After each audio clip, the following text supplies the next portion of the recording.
Wow, that was a great game.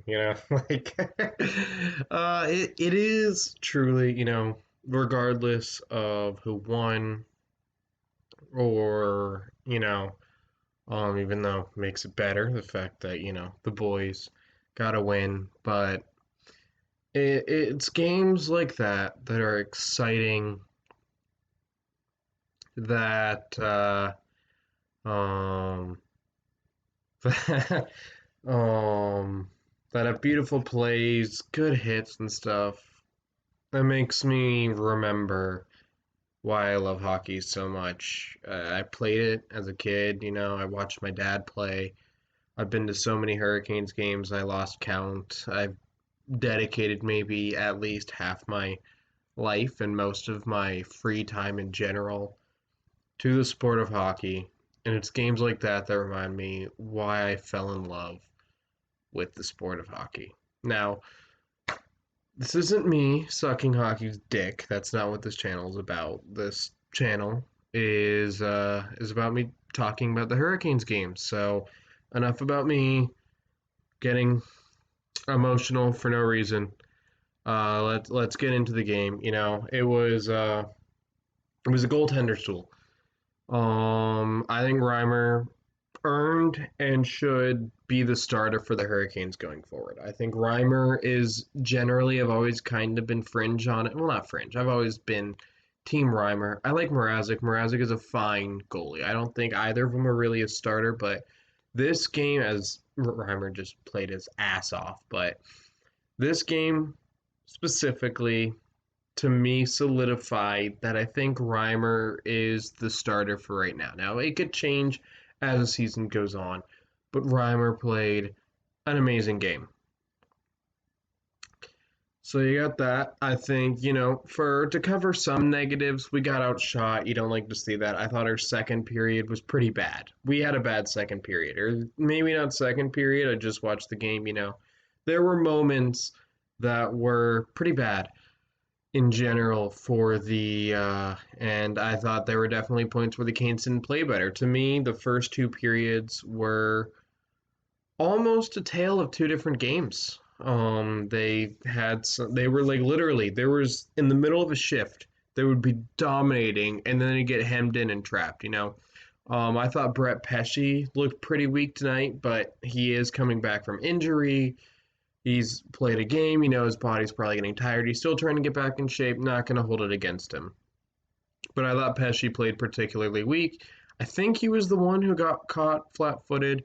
I think Brady Shea has taken two stupid penalties. I don't remember if his was one of the ones that resulted in a goal in two games in a row.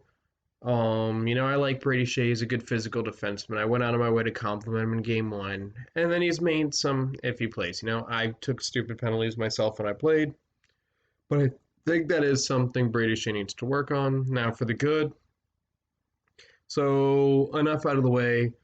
Reimer is the player of the game for the Hurricanes. It was really close. I think Niederreiter is adding a physical element to his game, not something I expected to see. Really has made him a night and day different player.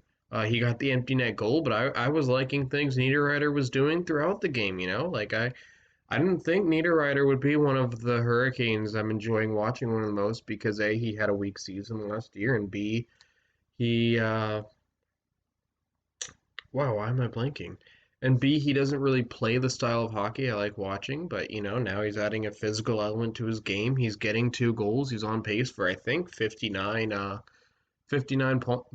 goals, like he's not going to maintain that, but that's nice to see. Andrei Svechnikov, once again, he's going to be a special Carolina Hurricane.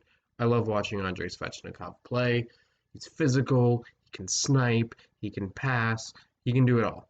Um, and then Aho had another great night. And I'm going to compliment something here. Brindamore's lines in game two against Detroit, and now game three against Nashville was not working. I don't think those lines were a good mix. I mean, I think Martinook was still in center, But Martinook on center, I don't think works. I don't think Martinook is a good center. I know Natchez plays center regularly. Put Natchez on center. You have Trocheck. You don't have Stahl. You gotta spread your centers out to me. And but kudos to Brindamore. He found, I think, the first line of the future for going forward. I mean, the lines are always short term, but going forward, McGann, Aho, and Svechnikov. He found that. I'm more of a fan of the SAT line. But I do think that line worked, and they got the game ending up being the game-winning goal. And when I talked about why I love hockey, I literally was watching that game, and instead of jumping up and celebrating, because I'm always more tired now than I was during the playoffs, I just sat back and just said, I love hockey. Because that was a beautiful goal. I think Svechnikov and Aho right now are working better than Teravainen and Aho. Now that could change literally tomorrow against them. Is it tomorrow? I'm going to double check, but that could change in the next game versus the Predators. Yes, tomorrow at 8 p.m. So that could literally change tomorrow. But for right now, I think Svechnikov and Aho I think that's a pair that they should be playing with each other for the next 15 years, and I think we should utilize that. Now, I think as the season goes on, Carolina needs to kind of Niederreiter could end up being that guy, but they need to find a third winger that is a scoring threat, so you can put the SAT line together. And then if you can get another good winger, it doesn't have to be a long-term winger. Like maybe you bring in Ilya Kovalchuk, although Kovalchuk I don't think will be on the trade block anytime soon. But just off the top of my head, you plug him in on the second line. He can be a scoring threat. Maybe he really clicks with I would say Natchez or Jordan Stahl or Trocheck, and you got a second line that the other team has to be aware of. I think Carolina needs that third winger that is a scoring threat.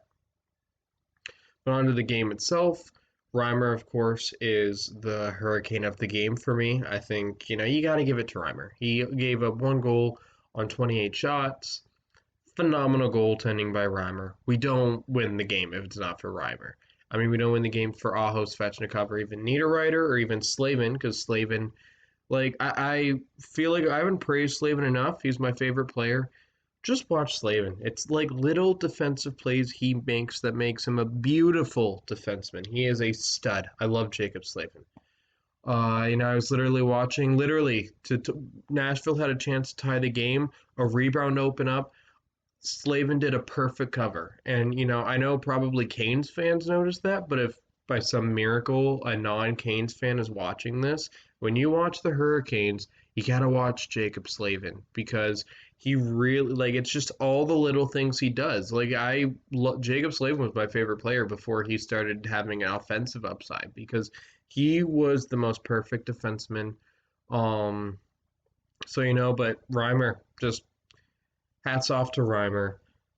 Great game by the Canes all around. Pesci, I thought, was a little bit weak. I don't want to keep calling him out because we got the win. There's no point. Brindamore adjusting the lines and finding what worked is supreme coaching. I don't know if we win that game if Brindamore doesn't adjust the lines and find a line that works and can get offense in. Bar none, great coaching by Rod Brindamore because even though, yeah, the initial lines were not good, in my humble opinion, of course, Rod Brindamore knows more than me, but just as a fan watching, and Rod Brindamore fixed that. So all around, great game by the Carolina Hurricanes. Thank you, if you guys. So yeah, 3-1 win, empty net goal. Great game. So if you're a Hurricanes fan and you like what you see and you want to like and subscribe, feel free to do so. I'm trying to build a Hurricanes community here on YouTube. And yeah, I'll talk to you guys tomorrow after the next game. So thank you.